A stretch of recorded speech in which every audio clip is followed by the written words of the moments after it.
Welcome back to another episode of Haichu Review. Today, we are looking at, you see two here, but really we're just looking at this one, grapefruit.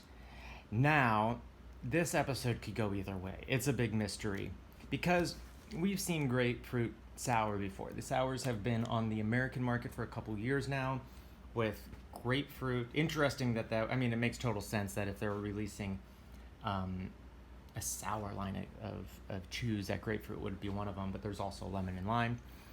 As you know from our previous episode, I'm not a huge fan of the sours.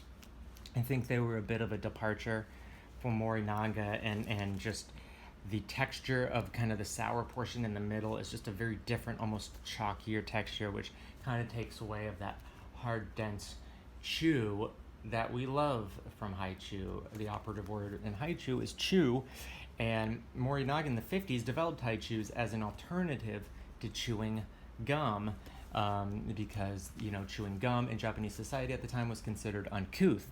So he was offering something that you really have to chew and really lasts in your mouth for a while and really packed full of flavor, not something that kind of just disintegrates a little quickly in kind of a chalkier texture. So, and I like sour candies, but whatever, I'm just rehashing the past with this one. Was not a fan of the sours in general. Now we just see one that says grapefruit. Now, I don't know. This one, again, is from Taiwan, I think brought to us by the good Dr. Grace. And, I mean, does this say sour? I doubt it, because here it says juicy up. So maybe that just says juicy up as well. I like that as a little tagline.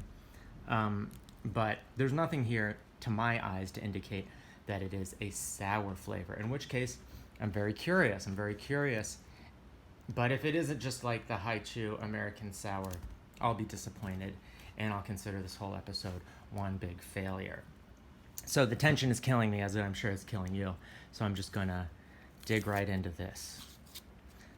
We kind of are all familiar with these kind of proportions of Taiwanese packaging. Very no thrills, but kind of simple and nice. Okay, well, here we see, kind of a pinkish grapefruit color with a slightly paler, I don't know if it's coming up to it, paler, like yellow on the inside. The fact that I don't see that kind of white chalkiness you see in the American sours already, I think, lets me know that we're in for something new and a new treat. So, let's pop it in. Okay.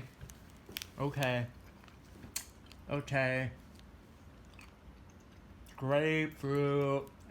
And, I mean, of course it's sour because it's grapefruit. But it's sour in a grapefruit kind of way. It is grapefruit, and that is good to hear. It's almost like just as sour as this one, except is true to the texture that we want from haichu. Like, they don't need to put whatever that chalky whatever in there. Like, what ingredient do you think that even is? We're looking at sours here. Concentrated grapefruit juice.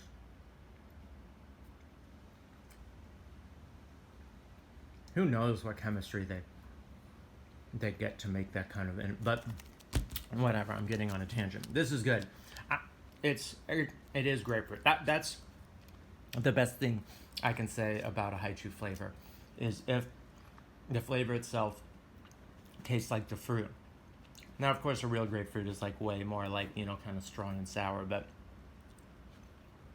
this isn't like a generic artificial kind of grapefruit. It has that bite. It has that kind of roundness, like under the sour, there's still that kind of like grapefruit flavor and very citric. So bravo. And this is, after my rant last week against Morinaga, which I don't want to rehash. You've heard me go off on that enough. But this is what we want to be seeing. We want to be seeing chews that taste like the fruit, that show a sophisticated approach towards flavor science, and give us that classic chew. So here we go. So any grapefruit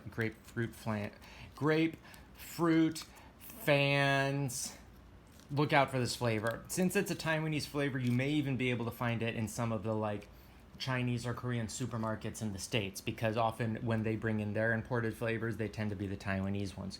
So you may be able to get your hands on this, and in which case I suggest you make the effort. Stay away from this bull honky. This is the example of them trying to like become something they're not for the sake of what they think the American market would respond to. And hey, maybe they're getting it right, because it's been like years and these are still on the market. So bravo, maybe American palates are as, let's see, I don't want to be too derogatory here. Whatever, I won't even finish that statement, because I go online, I see some of these other inferior haichu review channels, or just inferior candy review channels, and they're reviewing the sours and they're like, I like them. Whatever. I like Sour Patch Kids. I like Sour Bright Crawlers. I like sour candies. When I'm going to a haichu, that's not what I'm looking for, though.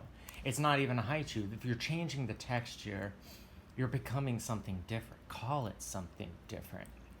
Especially when you're capable of this. This is still sour, but it's true. It's true to grapefruit, it's true to morinaga, and it's true to haichu. So let's keep on the positive here. This is a good flavor. I recommend trying to get your hands on it. Subscribe, like, comment below, and we'll see you next time on an episode of Haichu Review.